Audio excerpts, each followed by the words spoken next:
Assalamualaikum. Today's discussion topic is halogenation reaction.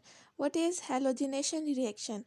It is a substitution reaction in which one or more hydrogen atoms are replaced or substituted by halogen atoms. मतलब कि एक ही जो reaction है उसमें अगर हम एक हेलोजन लें, ठीक है, और उसका रिएक्शन करवाएं हम अल्केन्स के साथ, तब क्या होगा। मैंने आपको पहले बताया था कि अल्केन्स रिएक्शन इतनी इजीली नहीं करते, ये स्टेबल है कंपाउंड्स, क्योंकि इनके अंदर जो है सिग्मा बॉन्ड है, जो कार्बन या कार्बन टू कार्बन या कार्बन टू हाइड्रोजन बॉन्ड बनाता है, ये सिग्मा बॉन्ड होता है। Sigma bond is very strong bond और ये लेस रिएक्टिव होता है, इसीलिए इसका रिएक्शन करवाना किसी भी कंपाउंड के साथ वो मुश्किल होता है। लेकिन अगर हम इसमें कुछ कंडीशंस प्रोवाइड करें, जैसे यूवी लाइट प्रोवाइड करें या एक्सेस ऑफ एनर्जी प्रोवाइड करें in the form of anything is temperature, light और यूवी लाइट, तो इससे भी रिएक्शन हो सकता है। ठीक है, जैसे आप लोग अगर देखें तो इसमें हमारे पास, अगर हम जनरल रिएक्शन देखें इसमें, यानी ये वाला रिएक्शन, इसमें हमारे पास ये वाला है, इसका मतलब है ये कार्बन की चेन है और कार्बन के साथ जो ये क्या है, हाइड्रोजन डायरेक्टली अटैच है। अब ये वाला जो हाइड्रोजन है, ये इसके साथ जब रिएक्ट करेगा, यानी अगर हमारे पास इस तरह से हेलोजन है, ठीक है, इनके दरमियान में दो इलेक्ट्रॉन्स हैं, ठीक है, जब ये वाला बॉन्ड ब्रेक होगा, इसमें क्या होगा, जो एक हेलोजन है ये अपना इलेक्ट्रॉन दूसरे हेलोजन को दे देगा, जो दूसरे वाले इलेक्ट्रॉन जो हेलोजन को देगा उसके ऊपर नेगेटिव चार्ज आ जाएगा, यानी एक्सेस ऑफ इलेक्ट्रॉन, लेकिन जो देगा इलेक्ट्रॉन उस पर पॉजिटिव चार्ज आएगा, ठीक है, यानी डेफिशिएंट ऑफ इलेक्ट्रॉन। तो जो हमारे पास हाइड्रोजन हेलोजन जब इसके ऊपर अटैक करेगा, इस कार्बन के साथ जो हाइड्रोजन है, यानी इन दोनों के दरमियान का जो बॉन्ड है वो ब्रेक हो जाएगा, हाइड्रोजन पॉजिटिव फॉर्म में, प्रोटॉन की फॉर्म में एलिमिनेट हो जाएगा। अब ये जो हमारे पास ये हाइड्रोजन पॉजिटिव फॉर्म में है और ये जो हेलोजन नेगेटिव में, ये दोनों रिएक्ट करेंगे एक दूसरे के साथ। अब हमारे पास क्या बनेगा, हाइड्रोजन हेलाइड, और जो हमारे पास पॉजिटिव में था, यानी इस आर के ऊपर नेगेटिव चार्ज और इसके पॉजिटिव चार्ज, तो ये दोनों आके रिएक्ट करेंगे, तो हमारे पास आर चेन मतलब कार्बन की चेन, और जहाँ पे हाइड्रोजन रिप्लेस हुआ था उसकी जगह क्या लग जाएगा, हेलोजन। ठीक है, अब इसी तरह से हम एक और एग्जांपल लें, तो हमारे पास ये क्या है, प्रोपेन जिसने रिएक्ट किया हेलोजन, हेलोजन हमारे पास क्या है, ब्रोमीन। तो इसी तरह से ब्रोमीन का रिएक्शन होगा, ये ब्रोमीन है, इसके साथ एक ब्रोमीन है, ठीक है। अब जब इसका बॉन्ड ब्रेक होगा तो इसी तरह से एक पॉजिटिव ब्रोमीन, एक नेगेटिव ब्रोमीन। अब इनमें से जो हाइड्रोजन है, यानी कार्बन के साथ तीन साइड्स पे हाइड्रोजन है, इसमें से किसी भी हाइड्रोजन के साथ ये रिएक्ट करेगा हेलोजन, और ये अपने साथ एक हाइड्रोजन यानी प्रोटॉन की फॉर्म में निकलेगा, तो ये आके अटैच हो जाएगा एक ब्रोमीन के साथ, और जो पॉजिटिव वाला होगा ये नेगेटिव के साथ अटैच होगा आके ब्रोमीन, एंड ब्रोमीन जो पॉजिटिव वाला होगा वो हमारे पास इस कार्बन के साथ अटैच हो जाएगा, ठीक है, यानी रिप्लेसमेंट होगी। इसीलिए इस रिएक्शन को कहते हैं कि ये सब्स्टिट्यूशन रिएक्शन है, इन विच द हाइड्रोजन, ठीक है, वन और more hydrogen is substituted by the halogens, ठीक है। So the next one is chlorination of methane by substitution.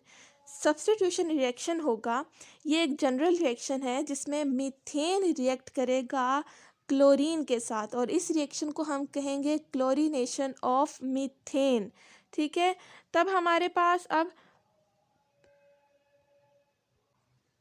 Methane react करेगा क्लोरीन के साथ in the form of HV light, यानी हमने प्रोवाइड किया इसमें एक्सेस अमाउंट में एनर्जी, तब जाके ये रिएक्शन होगा। तो हमारे पास ये क्या है, एक चेन रिएक्शन है जिसमें आप देखें तो हमारे पास बाय प्रोडक्ट क्या बन रहा है, HCl, और हमारे पास final product carbon tetra chloride. इसी तरह से अगर आप लोग देखें तो इसमें लिखा हुआ है कि reactivity of halogens decreases in the following order, यानी फ्लोरीन मतलब बहुत ही रिगोरसली रिएक्ट करेगा किसी भी मीथेन के साथ या किसी भी हेलोजन उसके साथ, हाइड्रोकार्बन्स के साथ। तो इसी तरह से आगे chlorine and bromine they are moderately reactive, and the last one iodine, iodine is the slowest one. ठीक है, यानी इसका रिएक्शन बहुत ही ज़्यादा स्लो होगा, it will take more time than as compare to these three halogens. Next है हमारे पास इसका मैकेनिज़्म है, जो कि उन्होंने 3 स्टेप्स में किया हुआ है कि इनिशिएशन स्टेप मतलब फर्स्ट, प्रोपगेशन, देन हमारे पास है टर्मिनेशन, यानी 3 स्टेप्स का मैकेनिज़्म इन्होंने किया है। तो फर्स्ट स्टेप हमारे पास क्या है, इनिशिएशन।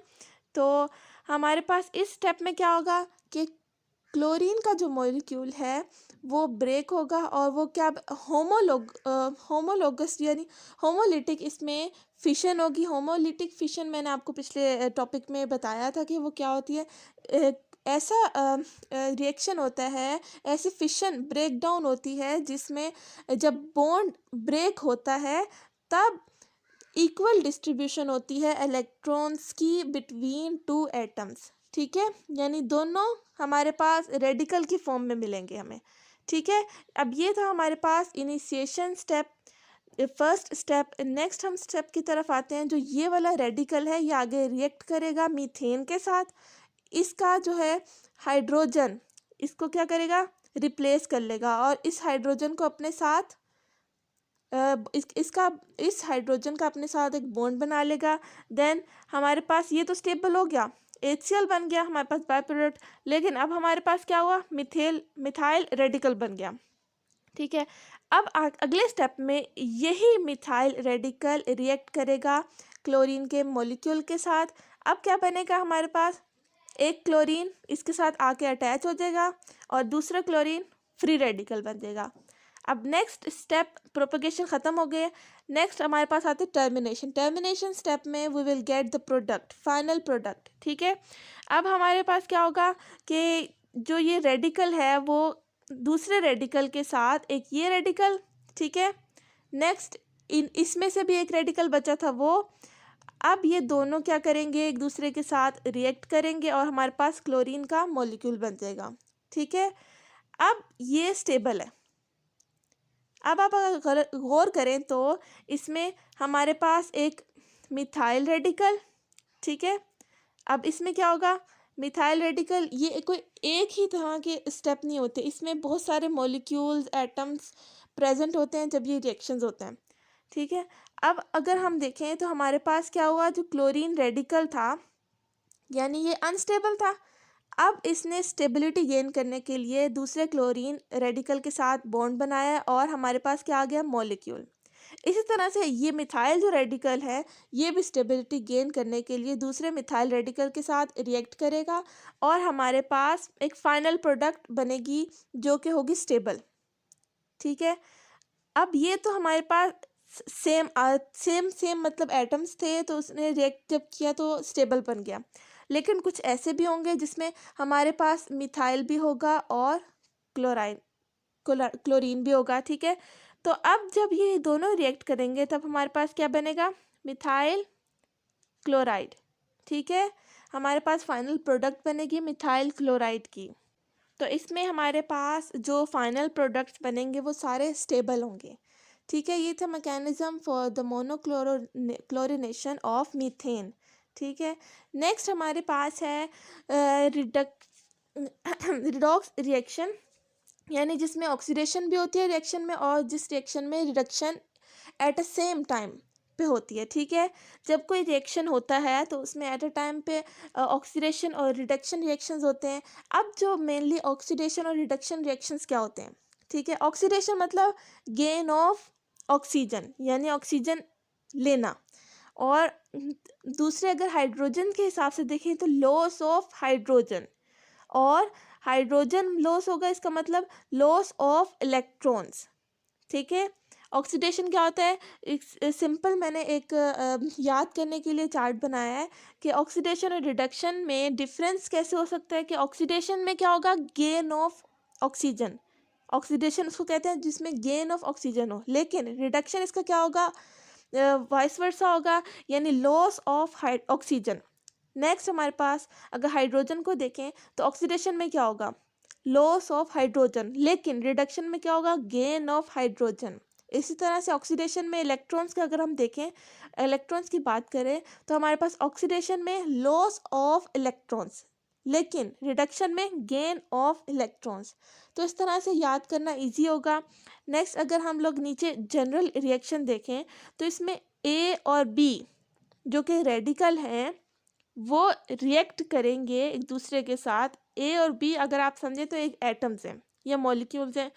देन हमारे पास जब वो रिएक्शन होगा तो ए इलेक्ट्रॉन देगा बी को, यानी जब ए ने इलेक्ट्रॉन दिया बी को तो ए के पास इलेक्ट्रॉन की डेफिशिएंसी हुई, ठीक है।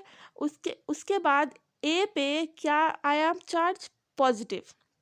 लेकिन जो बी ने इलेक्ट्रॉन लिया तो बी के पास इलेक्ट्रॉन की ज़्यादती हो गई, मतलब इलेक्ट्रॉन उसमें ज़्यादा हो गए, तो इसमें इलेक्ट्रॉन का मतलब नेगेटिव चार्ज लगेगा कि इलेक्ट्रॉन्स ज़्यादा हो गए इसमें, ठीक है। अब जब आप देखें तो ए एटम ने या ए रेडिकल ने इलेक्ट्रॉन लॉस किया, तो लॉस ऑफ इलेक्ट्रॉन्स किस में आएगा? हमारे पास ऑक्सीडेशन में। तो यहाँ पे क्या हुई? ऑक्सीडेशन। लेकिन अब बी में देखें हमारे पास, तो बी में गेन ऑफ इलेक्ट्रॉन, ठीक है, इलेक्ट्रॉन लिया बी ने तो हमारे पास क्या हुई? Reduction, gain of electrons. तो हमारे पास यहाँ पे रिडक्शन हुई। नेक्स्ट हम देखते हैं हमारे पास आगे रिडॉक्स रिएक्शन है। रिडॉक्स मतलब जिस रिएक्शन में ऑक्सीडेशन और रिडक्शन दोनों एट अ टाइम होगी, ठीक है। हर रिएक्शन जो पूरे नेचर में होते हैं तो उसमें ऑक्सीडेशन एक में होती है, एक में रिडक्शन होती है। जब रिएक्शन होता है इसका मतलब एक ने इलेक्ट्रॉन लिया या दूसरे ने दिया, इस तरह से होता है। तो हम अगर फर्स्ट एग्जांपल देखें तो हमारे पास कॉपर ऑक्साइड है और हमारे पास हाइड्रोजन का मॉलिक्यूल है। इन दोनों ने रिएक्ट किया तो हमारे पास क्या बना?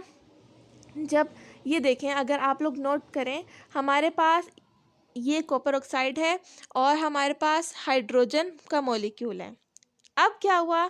जो यहाँ पे ऑक्सीजन था वो रिमूव हो गया तो हमारे पास कॉपर आ गया। जो हाइड्रोजन था इसने ऑक्सीजन को एक्सेप्ट किया, यानी यहाँ से ऑक्सीजन की रिमूवल हुई तो इसका मतलब रिडक्शन। जो दूसरा मॉलिक्यूल है इसने एक्सेप्ट किया, यानी एडिशन ऑक्सीजन हुई तो इसका मतलब ऑक्सीडेशन, ठीक है। यहाँ पे ऑक्सीडेशन हुई, लेकिन यहाँ पे जो ऑक्सीजन की रिमूवल हुई तो इसका मतलब क्या हुआ? रिडक्शन। नेक्स्ट हम एक और एग्जांपल देखते हैं। यहाँ पर हमारे पास आप लोग देखें, जब ये रिएक्शन हुआ तो यहाँ पे ऑक्सीजन रिमूव हुई, इसका मतलब रिडक्शन। अब यहाँ पे इसने एक्सेप्ट किया ऑक्सीजन को तो हमारे पास एडिशन हुई ऑक्सीजन की, तो क्या मतलब? ऑक्सीडेशन, ठीक है। Next, thank you so much. अल्लाह हाफिज़।